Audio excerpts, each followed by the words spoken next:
Tonight we're going to Redmond Road. This is going to be a different sort of MO altogether. The reason I want to cover this murder is because it's completely different from Arthur Shawcross. So we stopped last time with what? I said there's only one person on the planet that can get this guy to orgasm, which is where the semen comes out of your penis, Jen. Correct. Yeah. So there's only one person on the planet that can do that for him, and it was... No, who? not his sister. No, it was his sister. I looked her up. She's fucking hot, so I can get it. I'm just kidding. That's fucked Like up. I said, I don't have a sister. Wait, I had a sister. Now that I think about it, I don't know what happened to her. That's sad. All right, so the main story we're doing tonight happened just after this one. June Cicero, and this is on Redmond Road in New York. Same MO, choked her. With his big ass hands. Apparently, she called him a wimp and a pussy. So he chokes her. Quote, she rolled right into the creek and landed on her back. He later kicked snow on top of her to cover her up. Now, I said that Arthur Shawcross revisits the corpses. How does he do that? Because no one wants to go back to a decomposing corpse and have sex with it and then cut out the vagina and eat the vagina. Who wants to do that? How does he do that? Basically, when he goes back, they're fresh corpses. Why? Because they're all covered in ice, which stops the decomposition. So it's not too weird. I mean, he is going back a week later, but it's not like they decompose too much. And he is having sex with them, even frozen? Yeah, frozen. He probably thaws them out. He spends a couple hours there. We're not doing June's story specifically, but I wanted to throw this in here. This is from Shawcross's own words. I went back to her. I had to pull hard to get her out of ice. Also, I didn't park the car there, but up the road near some houses and walked down. I had the saw inside my coat. I went for the purposes of cutting out the sex organ and giving it to Clara's son, Robert Lee. Clara Neal is not only his mistress, his other girlfriend. And by the way, both his wife, Rose Wally, and Clara Neal are both about 20 years older than him. And I want to say this now because I'll probably forget it. Rose Wally came out and said, I'll support you even though you're in prison. And I literally think they were still married until he died. But she and Clara Neal said that Arthur Shawcross, when he has sex with them, he likes to be held like a child, like coddled like a little boy child. All right. Sometimes it's nice to be held, you know. I'm not saying that he should have done the things he did, but, you know, not coddled, like talked to like a baby, but held, you know. Are you smelling the book? No, I'm mentally preparing myself for the next sentence. Oh. So at this point, Arthur Shawcross is going to remove the sex organ from June Cicero, and he's going to give it to his mistress's son. I did cut out her pussy and I ate it raw, frozen. Dropped the saw in someone's garbage can. Oh, I thought he was going to do that. Maybe he didn't. He just ate it. So yes, he is eating frozen. It's kind of like one of those creamsicles. Nope. No. Nope. Now, I'm sorry. I'm sorry to be so crude, but like when he says he ate it raw, frozen, like does he mean he chewed it and consumed it, or is he like just, you know, like soft serve ice cream eating it? I don't know. How would you eat a frozen pussy, Jen? I wouldn't. There you go. Sorry. Is it like so? I think he's eating it like an ice cream sandwich, not like soft serve. Does anyone go to Goodwill out there? Where are you going with this? We still need to go to the ones near me. We went with John's mom. The next time you go in there. We went to all the ones in North Charleston. You didn't go to the Somerville one? No. The next time you go in there and you think of this, how did Arthur Shawcross dispose of all the clothes? It's actually pretty brilliant. And I kind of wonder I kind of wonder if anyone else is doing this. He would drop all the clothes off in the bins, in the Goodwill and Salvation Army bins. Pretty smart, right? Because they tried to go back and get all the victims' clothes. They could only get certain pieces. Isn't that fucked? Very. So someone was wearing the dead bitch. That's all you needed to say. I mean, how many times does that happen, man? Holy shit. No. That's why I don't do clothes. Mostly shoes. All right. People die in shoes too. True. I don't want to die in shoes. I would like to be barefoot when I die. Feels right. So this episode is different. We are going to go over his background and why he loves oral sex, like I promised. But I want to... Wait, so that didn't answer. So that still leaves my question unanswered. I do believe it was cannibalistic in his eating when he's talking about the corpses. Yeah, but we talked about this last time too. In this episode specifically, I want to talk about one victim that's completely out of his MO that actually makes him a different type of killer just for this one victim, which is an opportunist killer. And I want to go over his background and explain the number one thing about Arthur Shawcross that you need to remember about him that defines him 100% is his love for oral sex on the living and dead. And if we can find out why he loves that so much, we start to understand why he can't orgasm, why he performs oral sex, why he eats the frozen pussies, stuff like that. But I want to tie that in with a completely different victim of him, a Felicia Stevens, which the episode is going to obviously be called... Bye, Felicia. Die, Felicia. Oh, I like that. Which no one can beat that. So don't even try. Felicia Stevens is a black woman, a prostitute. She's actually born in South Carolina, real name Lillian Stevens. You don't find her biography too much because she is kind of not known. But and here's the thing about Arthur Shawcross. During this time, this is one of the reasons they thought there were so many other killers, because you usually stick to one race. You know, if you're white, you stick to white, or, are black, but you don't intermix. Black, you stick to white, you never intermix. So that's why they thought this. And Felicia Stevens isn't the first black prostitute to die. There was like 3 of them in a row. No one knows if it was Arthur Shawcross. He's never said it was him, but we kind of think it was. However, no one knows. It could have been someone else for all we know. But Felicia Stevens, we don't have a photo of her, but she was born in South Carolina. They actually found her ID in her pants pocket, and that's how they know who this is. But that's who we're talking about tonight. She was found dumped in Northampton Park. I'm starting this story specifically in Plymouth Avenue on Main Street. This is the Thursday after Christmas. The last time her boyfriend has seen her was on December 26th. Her body was found the Thursday after Christmas. So January 2nd, maybe. I don't know. Well, it depends on what day Christmas was that year. I'm going to read from his own words. This is a completely different killing for Arthur Shawcross than any other ones. Now, one of the reasons he got away with all of this is because he wasn't cruising the street like Gary Ridgway, picking up prostitutes on the main street where you pick them up, where everyone's out there and everyone sees you. He's actually going to where they're not at, where they're walking home, or where they're doing something else and no one's around. That's why they never saw his car, really. And that's why no one ever spotted him picking up a prostitute, because he would do it away from the main streets where they walk. Does that make sense? And they didn't know this at the time. Police would actually go out and, try sting operations where they walk. And obviously it didn't work because of that reason.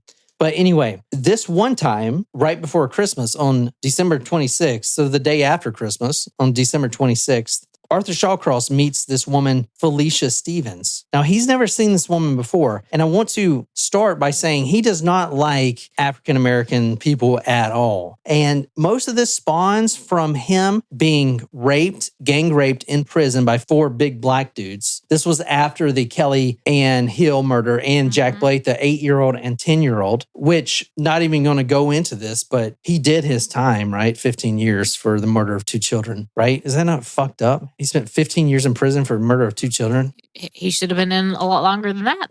He should have never gone out. Yeah. All right. But anyway, he was on Plymouth Street, 26th, a day after Christmas. And I'm going to read what he says. See, I was driving down Plymouth Avenue to Main Street. It was about 2 a.m. on the Wednesday, or maybe it was a Thursday after Christmas. I was stopped in the gray Chevrolet at the red light at the intersection of Main and Plymouth with my right front window about halfway down when this black girl stuck her head right into the car. So he wasn't expecting this. He's never picked up a black prostitute, nor would he have sex with her. So how is she dead?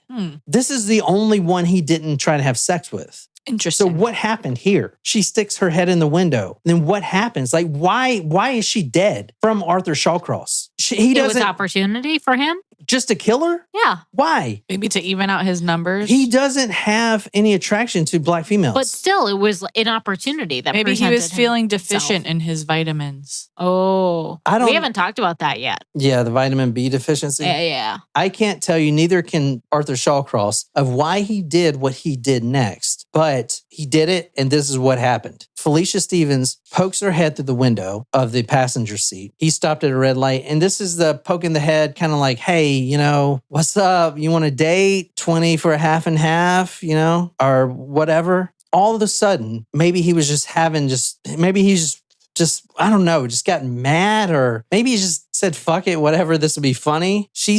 Her head is in the passenger seat. So he just reaches his left hand over and hits the automatic window.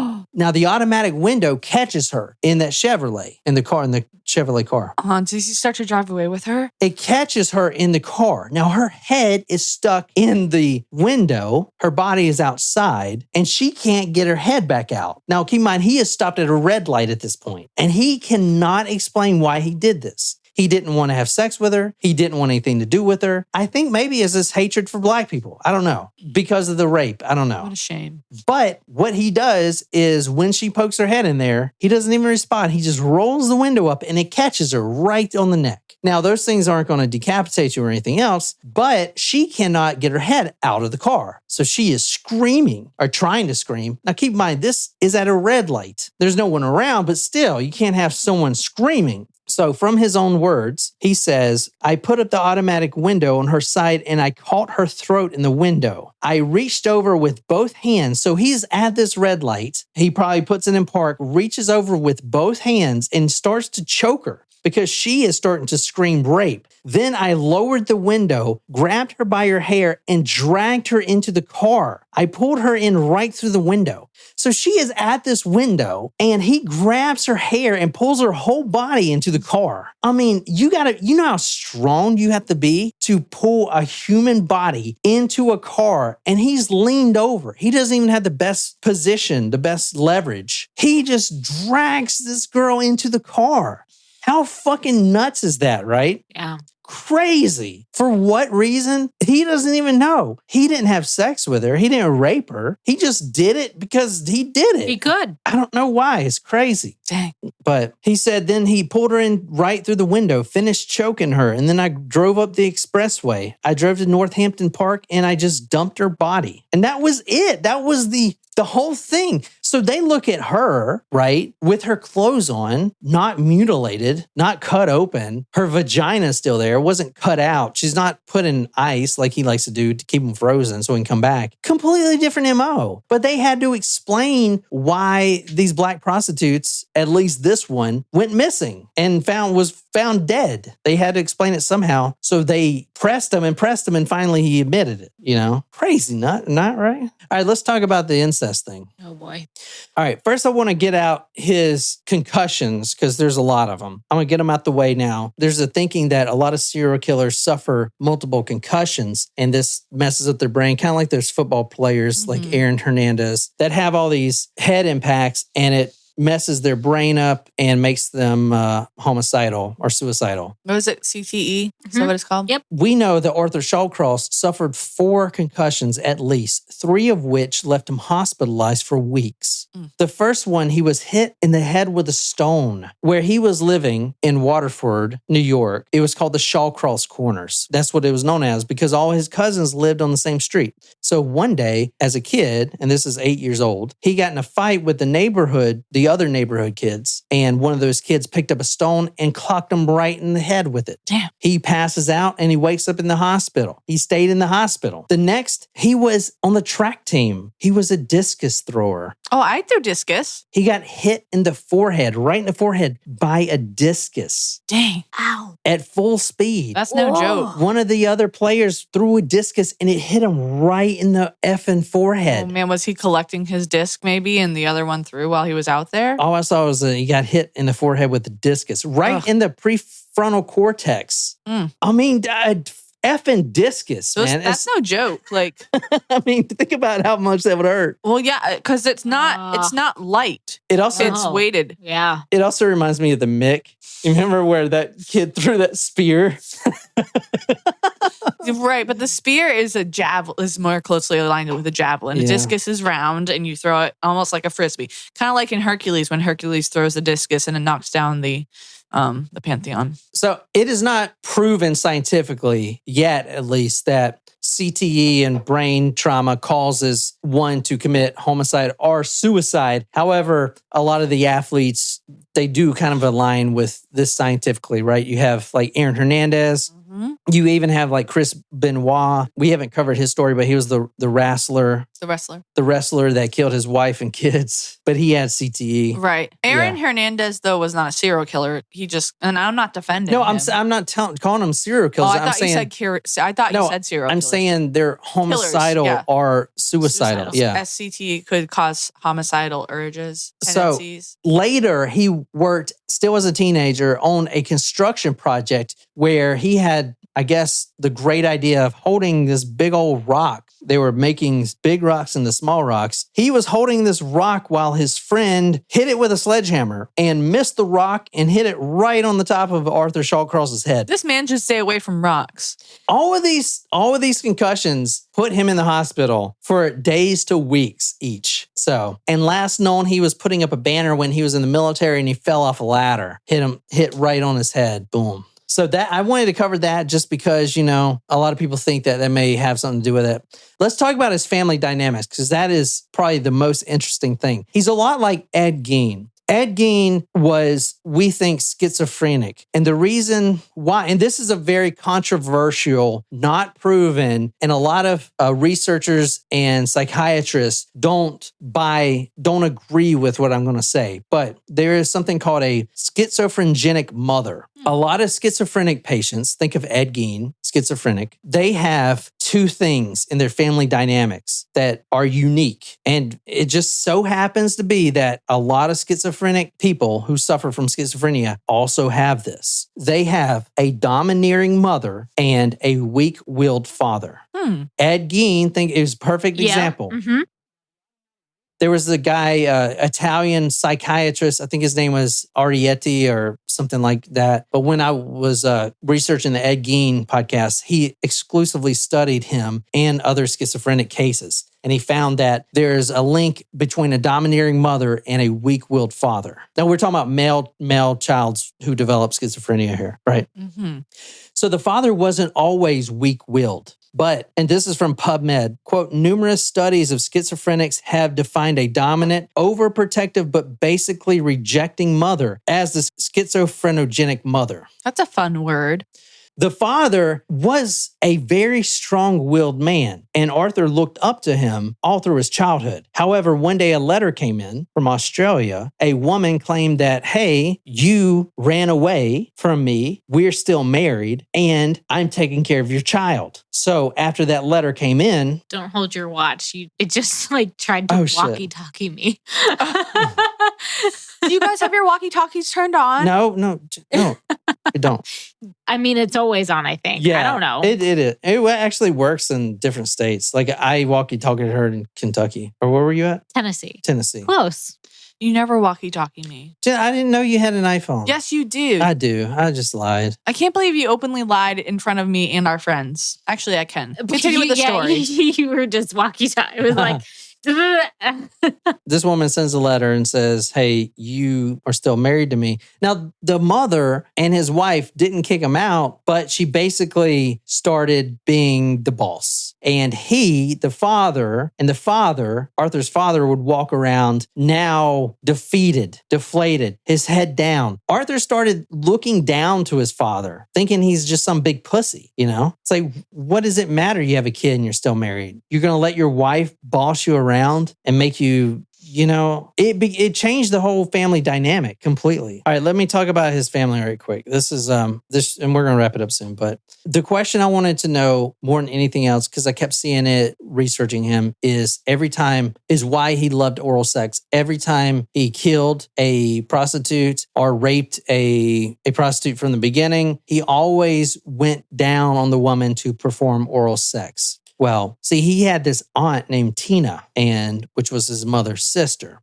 And Tina was kind of a hussy. Now, we're talking about Arthur when he's 8 years old at this point. And I'm going to have Nicole just read his own words. As Shawcross described the incident, quote, when I was about 8, 9 years old, my mother's sister visited us, and when Dad wasn't around the house, she'd walk around in her underwear all the time. She was in her 20s. One day, Mom wasn't there, and I think I had a problem with my legs at the time, and I was playing on the kitchen floor, and Tina's looking out the window or something at the sink, and she's got nothing on but bra and panties. And she just took me on the other room, sitting on the couch, and she started playing with me and having me play with her. That's how I learned about oral sex.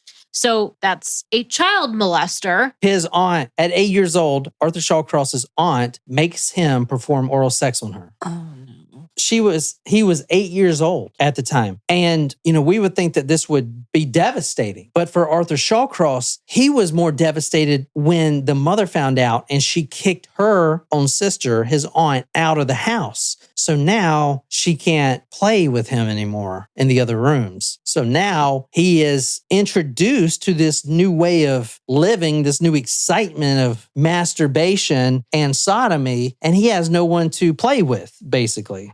Quote, I was troubled after Tina left. Wait, do you mean oral sex or sodomy? Oh, shit. What is the difference? Well, different things. Is it the butthole? Yes. Fuck. Sodomy is that. Wait. Sodomy is... Did he You said both. Did he sodomize her? You said oral sex, but you also said sodomy at one point. Yeah, I kind of think they were the same. I bet. Let me kind of go back. I don't do either, so. All right.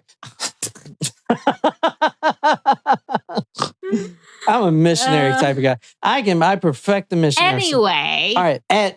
At only 8 years old, Arthur Shawcross's aunt, Tina, led him into the other room and made him perform oral sex on her. Not sodomy, sorry. I kind of thought they were the same thing at first. I don't know. Definitely not the same. Made him perform oral sex on her and showed him how to masturbate, basically, to play. So when she leaves and her mother finds out, his mother finds out, so she kicks her sister out of the house. He's more upset by his aunt leaving. Now, I do want to bring this up. A lot of psychiatrists that have interviewed Arthur Shawcross think very strongly that his own mother also molested him. Although, like many guys who were molested in childhood by their mother, they all deny it. However, the signs are there that the own mother had been molesting her son as well. Okay, I didn't realize that was a common thing. Yeah, well, they all deny it. Yeah, Oedipus complex. They all deny it, but or is the Electra complex? Oedipus. Yeah, I get confused. I was troubled after Tina left. She gave me something, a new experience I didn't know anything about. I seemed to enjoy it. Now, he's 8 years old at the time. Quote, I had nowhere to turn to, and I turned to my sister, Jeannie. Jeannie was 3 years younger. So at this time, Jeannie is 5 years old. So now Arthur Shawcross knows about sex, knows about oral sex, masturbation. Because he was molested. And abused as a child. At 8 years old. That's the molester who he now misses greatly because of that experience. He can't get anymore. He has to turn to the other female in the house, which is his own sister, Jeannie, who is 5 years old at the time. So you see how fucked up this is getting. Yes, it's getting very fucked up. So at now 8 years old, he is masturbating constantly in the house. It got so bad, him masturbating at that early age, that his mother would actually run in when she knows he's masturbating. And a lot of times it was the brother. He had an older brother, Jimmy, who would sleep on the bottom bunk and hear it. Mom, he's doing it again. He's doing that thing again. The mother would run in. Arthur would put his little wiener back in his pants, jump down on the floor. The mother would have a butcher knife in her hand, and she would be screaming, get over here, I'm gonna cut it off. I'm gonna cut it off right now. He would crawl under the bed and start crying, and she would try to crawl under the bed too, but she couldn't fit. So she was like stabbing with the knife, trying to cut off his penis as an 8-year-old. Not the best childhood, right? Fuck. There's a lot of things fucking wrong with us. No shit. By 10 years old, he met a boy named Michael, and this was his first gay experience. He was down by this stream, quote, sunning, and things turned out a different way than he thought. Sodomistic? Sodomistic. Michael took off his clothes. Arthur Shawcross took off his. He used what he learned on Michael, and they would sodomize each other at 10 years old by the stream. Okay. It doesn't stop there. It actually gets a little bit worse. So what she's reading tonight is the Arthur Shawcross book by Dr. Joel Norris, who interviewed, and he was a psychiatrist who not only interviewed, but he came up with the different diagnoses that Arthur Shawcross has, like the vitamin B deficiency and the XXY chromosome disorder, stuff like that. Mike and I got to be good friends. Once in a while, we would have our touching sessions. One time at a farm nearby, about 1.5 miles away, Mike and I started playing with sheep. We didn't know that sheep had organs like a woman. It felt good at the time. Wait, what? Oh my God. I mean, all that fur or no, the wool. No, lanolin. Bad. No, lanolin, like sheep's wool. Bad. Yeah. No. From Arthur Shawcross's own words, quote, "One day I did it with a chicken. It died." Now he's 10 years old. So one day I did it with a chicken. It died. Then a cow. I don't know how. Then a dog, and then a horse. Mr. Hans. I don't know where this was leading up to. That's what he says. Well, I can tell you where it led up to. I don't like animal abuse. I don't. No. Okay, here's where I got the sodomy from. From Dr. Joel Norris, quote, "Shawcross himself would tell a California psychiatrist working for the Monroe County prosecutor that when he was a young boy, his own sister, was one of the first person to introduce him to sex and allow him to sodomize her. He turns to his sister, his younger sister, Jeannie, and he starts sodomizing her, the sister. Now, they would do this daily, right? This is when she's 5 or this is older? This is 5 through 27, I think. Oh my God. It's like Cruel Intentions, but actual siblings. Yeah. She actually got married to a man, and Arthur Shawcross would still come visit her brother, Arthur, and they would still fool around. He actually says, "Oh, my sister was there that day and we were just fooling around," stuff like that. So she was still having sex, sodomy with him well into her 20s. So from the time that preteen, I mean, she was 7, 8 when she first got sodomized up until he was arrested. So it's been a constant thing. And that's why he can't ejaculate or even get an erection with any of the prostitutes, because he is so used to having sex with his sister. Yeah. And he would have sex with his cousins and stuff too, but he noticed it was his sister who was probably more like his mother, right? Because he has this thing with his mother. In fact, the first murder we went to, why did he murder Dotsie Blackburn? I don't know if you remember. Because when he got out of prison, his mother refused to come visit him, but she visited his sister instead. So he was so upset about his own mother not visiting him on purpose that he goes out with the sole reason. I mean, that's why I started this story. I started episode 1. I was like, listen, this is what he says. I was upset that my mother didn't come visit me. So I went out for a drive, found the prostitute. That's how it started. And he can't have sex with his mother because his mother isn't around, nor will she visit him. So the sister is there, which is like basically the mother, right? So that's the only person that could get him off. And that's why he likes oral sex, is because his Aunt Tina. Full circle here, Jen.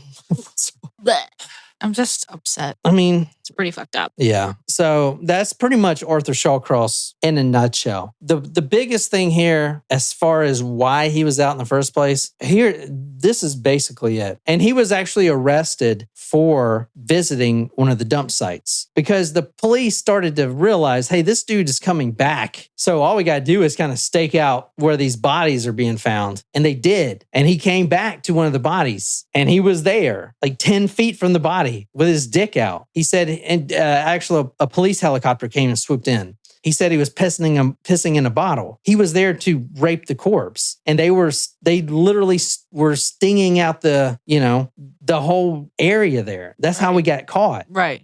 But nasty. The reason he was out to begin with, after killing those 2 children, Kellyanne Hill and Jack Blake, he only spent 15 years in prison. He took the world's greatest plea deal. For whatever reason, I have no idea. No one can tell why the DA agreed to have him only serve 15 years. What? Well, excuse me, 25 years, but he got out 15 because he was a, quote, model prisoner.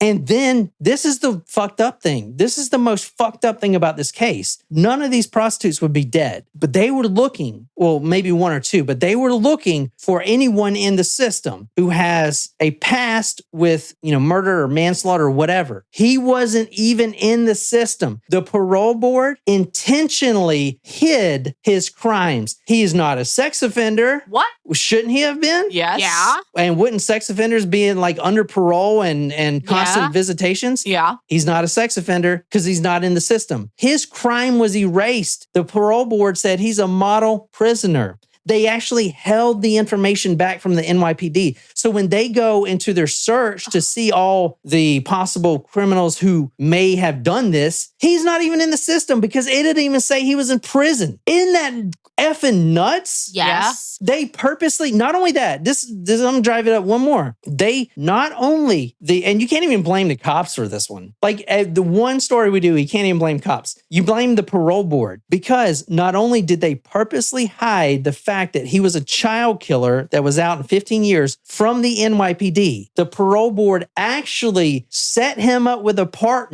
apartment for him and his future wife, Rose Wally, completely paid for. Food paid for, electricity bill paid for, everything you want paid for. He was getting paid to just exist in an apartment that was apparently a really nice apartment. So this, what the fuck, right?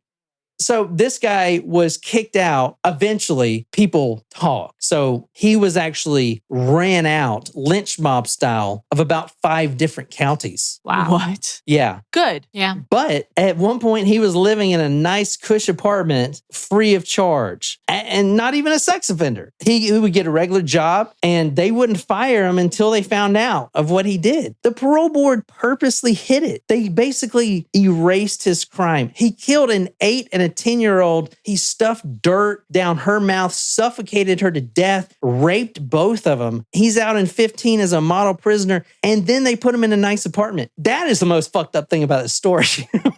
Yeah. Agree. I mean, holy shit, That's dude. so fucked up. I get rehabilitation, but come on, man. What? Did y'all want to make a success story out of this guy? I don't know why. I have no fucking idea who the fuck signed off on that. But I will say, when they did sign off on it, someone at the top, it was an unknown person at the time, probably someone really concerned, wrote the word psychopathic killer at the very top of his parole sheet. So all the parole officers saw it and the parole board saw it. They still decided to release him. About the parole board here, all right, Shawcross, quote, "The writer considers this man to be possibly the most dangerous individual to have ever been released to this community in many years. As a result, I feel compelled to make him the subject of this special memorandum to you, especially since there are no longer dual folders kept in this office and you would not otherwise be aware of this individual." It was someone writing to the cops. This is someone in the parole board that didn't agree. So he would write to the cops of whatever county, and the cop would find this letter, and then the cop would leak it out to the press, and then eventually the town people would fucking lynch mob him. Wow. I mean, holy titty shitties, right? Yeah. Fucking crazy, man. Wow. I don't know. That's Arthur Shawcross. The vitamin B deficiency, I'm not a doctor. I can read what this guy wrote, but it's so hard to understand. I can't even put my finger on it. He does have a vitamin B deficiency, though. I can read this if you want. After especially learning about like his background and how he grew up, I'm sorry, but that's not the reason why. I mean, murdered the vitamin B. I mean, his childhood, yes. The vitamin B deficiency, nah. Can you fucking blame him though? I mean, yeah. I mean, can you? I mean, I think. Can you blame any killer that has a childhood like that? Can you blame a rapist that has has been raped as a child. But I can blame, but I also can understand. Yeah. Oh, I wanted to say this. This is crazy. You remember when we first started with Dotsie Blackburn, we said that he choked her out with one hand because he was holding a severed penis, which was true. Right. However, I read this and I was just in shock. Dr. Lewis reported that Arthur Shawcross described holding the victim with one hand while his mother strangled her with the other. Every time he would strangle a prostitute, and he would hear voices. We think he's schizophrenic, right? I told you that his mother was domineering. Right. Very schizophrenic. He says he would not only hear voices to kill, but also he would have these physiological changes. He would actually smell the smell of urine. And a lot of wolves do that. Like if you watch these nature shows, like they get this weird, they talk about this weird, strong smell and it turns them into killers type of thing. He would smell smells of urine. He would be choking a prostitute. And that's how he would do it with only one hand, his right hand, because the other side was his mother's hand, choking out these women. How fucking nuts is that? That's wild. It's so crazy. And like Ed Gein's the same way. Remember, his mother was talking about all these scarlets in Plainfield, Wisconsin, how they were walking around and showing their puss and stuff like that. Yeah. You know? So to be clear, as we finish this up, so he was released after 15 years. For the child murders. And then he spent his life in prison. He was never going to be locked up. He told the prison board never to release me because he's an animal. That's where I think he's not a psychopath, because he does show remorse through his crimes. But he also has these Shawcross letters, as we've been reading, where he is not only talking about his savage acts and reliving it. Right. Like he says, remember the mildly retarded girl that he killed in the last episode? Mm-hmm. He says, she will always be with me. And one victim, he says, she will always be with me because I took her head and I hid it and no one found it. So she's mine forever type of thing. Yep. So he does relive these moments, but I don't think he's purely psychopathic because it seems like he does have remorse. But then again, he's like selling stuff, murderabilia stuff, his signed drawings and stuff like that, you know. And he's released. No, he was never released. Okay. He died in prison of natural causes in 1991, I believe. Got it. Okay. So it was just that he spent such a short period of time for the first set of murders. Yeah, he did because he was a model citizen. He gets back from Vietnam. He has all these problems. He kills these two children, rapes them, and then he spends 15 years in prison. He's paroled, and literally immediately. So all right. When you parole a prisoner, you're supposed to have them be kind of monitored, right? They have to come for counseling. However, when you parole a prisoner and hide his record and don't tell any of the police, that prisoner doesn't have to do it because he doesn't basically exist in the system. They purposely hid this from the community, which is crazy, right? Because the parole board has basically two responsibilities, is to keep that man safe, Arthur Shawcross, and to keep the community safe. 100%. Yet they completely went and just said, F the community. F the community. We're going to hide him. And they kept hiding him. They kept getting him apartments after he was lynch mobbed out. He was lynch mobbed out of 5 different communities. This was right before the murders, literally a month or 2 months before. The police, if they would have known, the Rochester police, if they would have known that this guy was in their town, that would have been the first effing person they would have looked at. But they didn't even know he was in the system because he wasn't in the system. Wow. Isn't that effing nuts? Fucked. That's crazy. That's. I mean, insane. the reason it's not a big deal is because they were prostitutes. Let's be honest. But think about if he went and killed a bunch of, white teenage cheerleaders in a nice suburban college kids or whatever. Exactly. Yeah. Mm-hmm. Then we would still be talking about the parole system. Yep. Now you don't even mention it with this guy. But that's the whole Arthur Shawcross story as much as I want to get in. It's kind of crazy. I honestly, for myself, couldn't figure out if he's truly psychopathic or not. He's dead now. He did allow the doctors to study him. I do believe he had intense PTSD and stuff like that. And I learned a lot from this book. I'm really glad I read it, the multiple books on this. But I hope you guys enjoyed it. We're finished up with him. On to the next serial killer. Yeah. Let me know what y'all want to do. I have been researching H.H. Holmes, which his story is a lot crazier than I thought it was. It's not just very involved. It's not just the murder hotel that makes him who he is. And plus, I want to do an episode just because the title, the Vat of Acid episode. Ooh. Your favorite episode from Rick and Morty. Yeah. And then I want to do, obviously, Richard Ramirez. Plus, we do have some I've got a lot. So post stuff in the Discord. Obviously, I just did one for Naomi who just posted. So I don't know. I hope you guys enjoyed Nanami. that. Nanami. I hope you guys enjoyed it. I know that was kind of, whatever. What do you guys think? That's excellent job. Yeah, you did a very good job. Yeah, crazy story. I'm done with him, man. I am done with him. We're done, son. Done, son. But I think I can match him. I think Richard Ramirez might be the worst. And I haven't even started his story yet. But I am super excited to learn about him. And thanks, guys, for joining me on this journey. And that's all I got with Arthur Shawcross. We'll be back next week. Until next time, good night, you lovely, lovely people.